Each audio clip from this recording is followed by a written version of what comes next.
Hey guys, it's Graham. What's cracking?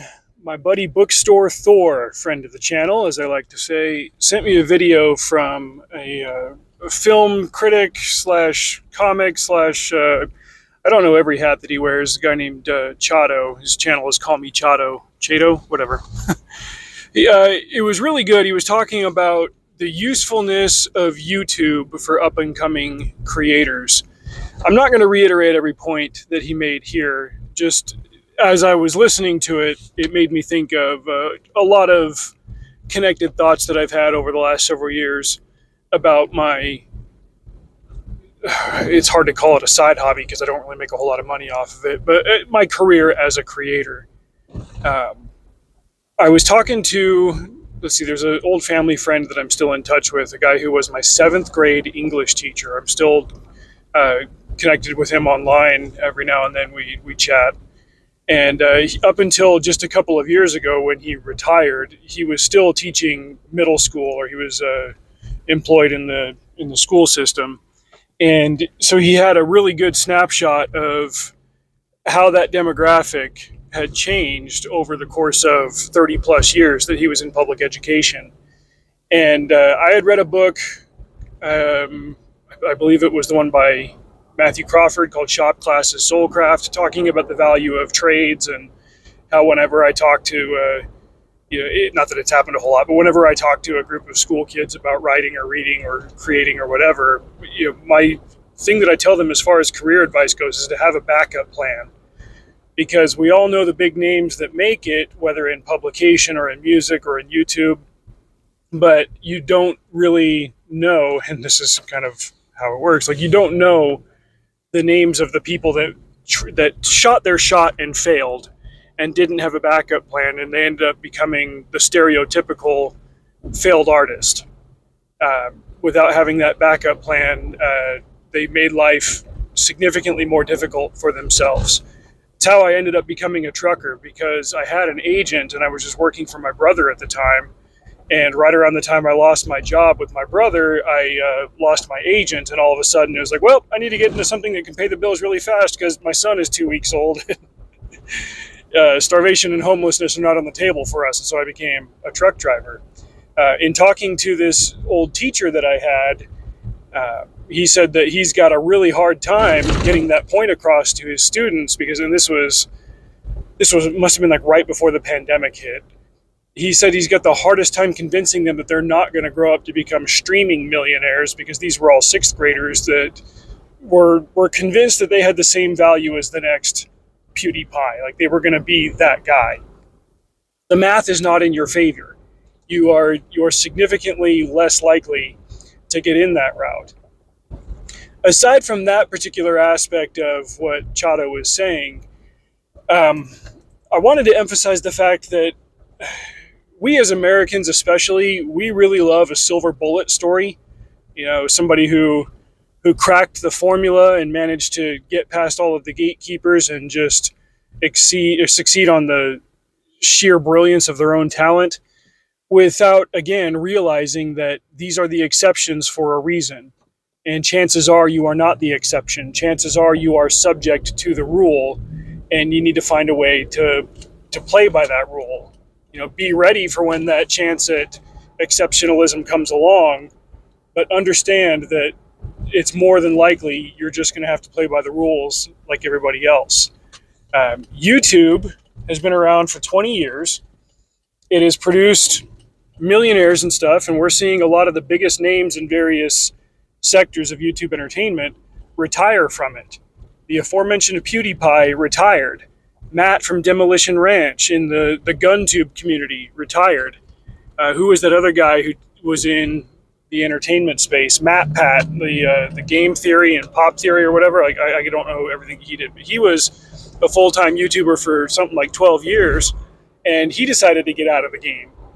We've seen a lot of these big channels shut down over the years for various reasons, but a lot of it probably just had to do with burnout. You see guys that are popular, recognizable names. Think about Ryan George from Pitch Meeting, and even he has said that he's scaling back his operation because, hey, he's a husband, he's now a father, and has been for close to a year, And he has been grinding out a production schedule of these pitch meeting videos of, say, one a week for about 8 years now. And while it's brought him a lot of fame and notoriety, he's not escaping the cycle of a 50 to 60 hour work week as a minimum. This stuff, it's not just people shooting stuff on their phones in their cars and, belting it out and becoming winners. More often than not, those guys will have, I don't know, to ballpark it, under 4,000 subscribers and might get an average of 30 to 40 views per video unless he hits on a subject that a lot of people are searching for at a time. Graham, why would you say those numbers? Oh, I don't know. No reason. Chato said that the average YouTube video has like 41 views. I'm like, yeah, that's probably me. I got one video that makes me any amount of money per year, and it's like the accidental video that pretty much made this channel. So what's the point of all of this? It's not to say don't try and don't create, but as always, have a realistic expectation for what you're doing and understand the purpose of it. It is a great dream to have, to become filthy expletive rich off of your creative productions, but it is a more realistic perspective to maintain that you probably will not. And if you're only doing it to get rich, you're not creating art so much, you are just creating a product. And with creation, let the art and the expression come first. There is a way to marry that to productivity, and you see very successful creators nail that formula. But chances are you just launching it from zero is a long shot. You're more likely to do a lot of other things successfully. Years ago, I was talking to my little brother. He's union, and he's got some investments lined up in this, that, and the other thing. And he described his investment strategy as aggressively middle of the road. Again, we as Americans like silver bullets. We like to be the one that buys the unsuspecting stock that then rockets to 10 million % of its original value and you become a trillionaire overnight. Like, we'd all love to be that guy. Chances are you won't. But if you stick to that aggressive middle of the road strategy, you'll be the average guy who gets ahead in the end. There are no shortcuts, or rather the shortcut is infinitesimally likely to land in your lap. Right now, the book that I'm working on is Answerable Courage. It's the Thanksgiving fantasy novel that I've been talking about for years. In a couple of months, I'm going to send it off to the publisher. Actually, next month is when I'm set to send it off to them for final assessment. And one of the underlying elements of the story is that the Pilgrims and the Wampanoags have to team up against an evil harvest demon that was brought there by a previous colony that mishandled it and it killed them all. Being a consequence of their attempt to shortcut the hard work to success and prosperity and abundance.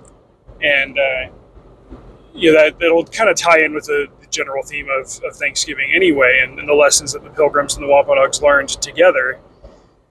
But in a sense, like I'm trying to figure out how to make this line work in the story without it seeming like an anachronism or like a part of a message that I'm beating the reader over the head with. But in the end, effectively, there are no shortcuts.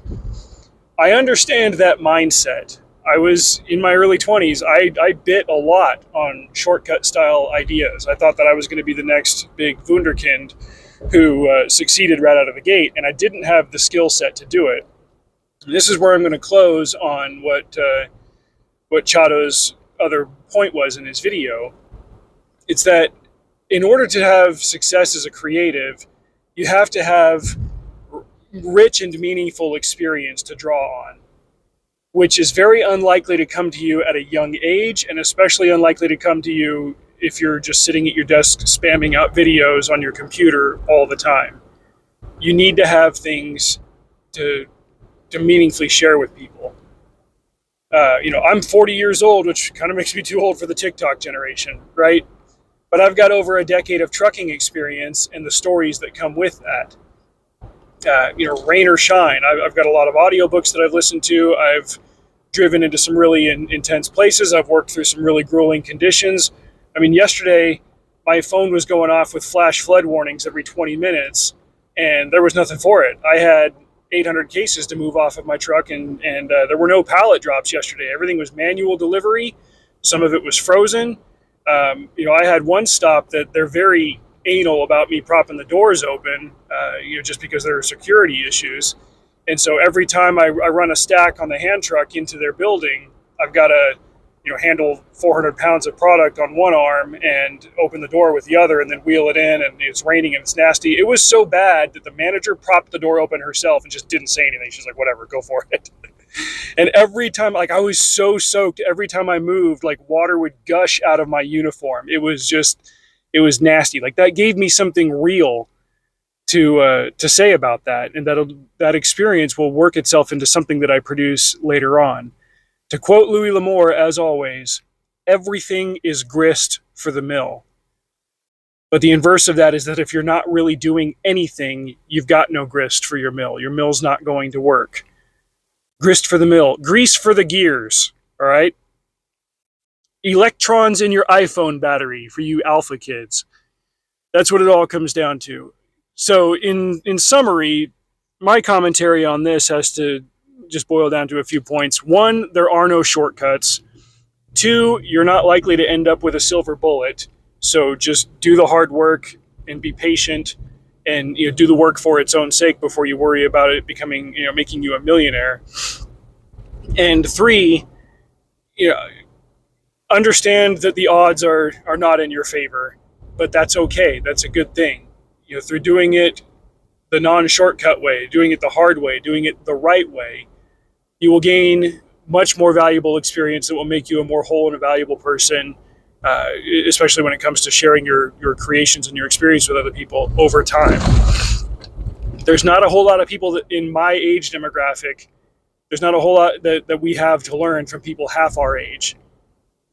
Very few of them have done anything that we're going to learn from. I would still listen to somebody who has been to a place I haven't been, or who has done something I haven't done, because then I would have something beneficial to learn from them. But again, that comes back to the formula of experience. You need to get it and have it to turn something valuable from it, and get that value in front of other people in terms of whatever your creation is, whether it's your music, a video that you make, an idea that you share, a book that you write, whatever. That's where value comes from. And once you've got that value, then you can bypass the need for a shortcut and create something that is of value to other people. I'm going to link to that Chado video below. He's talked for about as long, or I talked for about as long as he does in that one, so you can see what he's got to say about it. But big shout out to Bookstore Thor for passing that one along. Thanks for listening. Stay tuned for book announcements. Till next time, drive safe. See you out there.